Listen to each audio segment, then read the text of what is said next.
Hi ನಾನಿವತ್ತು unboxing ಮಾಡ್ತಿರೋದು ಬಂದು ಪಿಜಾನ್ ಬ್ರ್ಯಾಂಡು ಇಡ್ಲಿ ಮೇಕರು.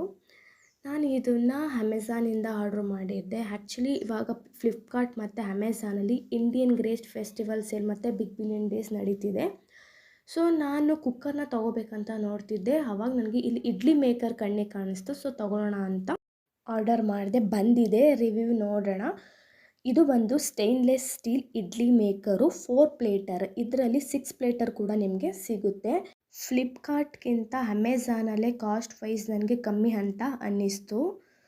ಫ್ಲಿಪ್ಕಾರ್ಟಲ್ಲಿ 1000 ಮೇಲೆ ಇತ್ತು, ಬಟ್ ಅಮೆಝಾನಲ್ಲಿ ನನಗೆ ಇದು 655ಗೆ ಸಿಕ್ತು. ನಮಗೇನಾದರೂ 6 ಪ್ಲೇಟರ್ ಬೇಕಂದರೆ ಪ್ರೈಸ್ ಅದು ಸ್ವಲ್ಪ ಜಾಸ್ತಿ ಆಗುತ್ತೆ ಇದಕ್ಕಿಂತ.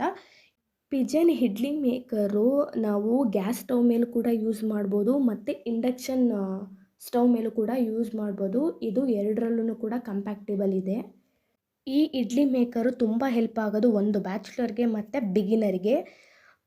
ಏನಕ್ಕಂದರೆ ಇವಾಗ ಲೈಕ್ ಇದು ಕುಕ್ಕರ್ ಥರನೇ ವರ್ಕ್ ಆಗುತ್ತೆ.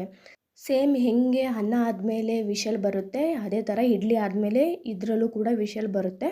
ಇದು ದೊಡ್ಡ ಫ್ಯಾಮಿಲಿಗೆಲ್ಲ ಅಷ್ಟಾಗಿ ಹೆಲ್ಪ್ ಆಗಲ್ಲ. ಇಡ್ಲಿ ಪಾತ್ರೆನೇ ಓಕೆ, ಏನಕ್ಕಂದ್ರೆ ಜಾಸ್ತಿ ಇಡ್ಲಿ ಮಾಡ್ಕೋಬೋದು. ಇದು ಬ್ಯಾಚುಲರ್ಗೆ ಮತ್ತು ಒಂದಿಬ್ಬರು 3 ಜನ ಇರ್ತಾರಲ್ಲ ಅಂಥವ್ರಿಗಂತೂ ಇದು ತುಂಬ ಅಂದರೆ ತುಂಬ ಹೆಲ್ಪ್ ಆಗುತ್ತೆ. ಆಮೇಲೆ ಇದು ಓಲ್ಡರ್ ಇದೆಯಲ್ಲ, ಏನಂದರೆ ಇಡ್ಲಿ ಆದಮೇಲೆ ವಿಷಲ್ ಬಂದಮೇಲೆ ಈ ಪ್ಲೇಟರ್ನ ಹೊರ್ಗಡೆ ತೆಗೆಯೋದಕ್ಕೆ ಓಲ್ಡರ್ ಕೊಟ್ಟಿದ್ದಾರೆ. ಏನಕ್ಕಂದರೆ ಬಿಸಿ ಇರುತ್ತೆ.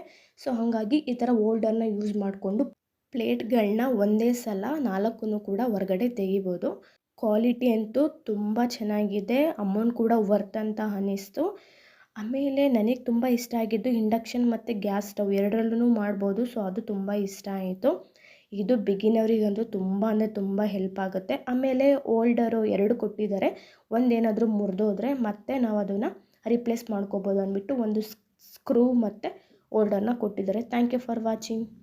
Keep watching.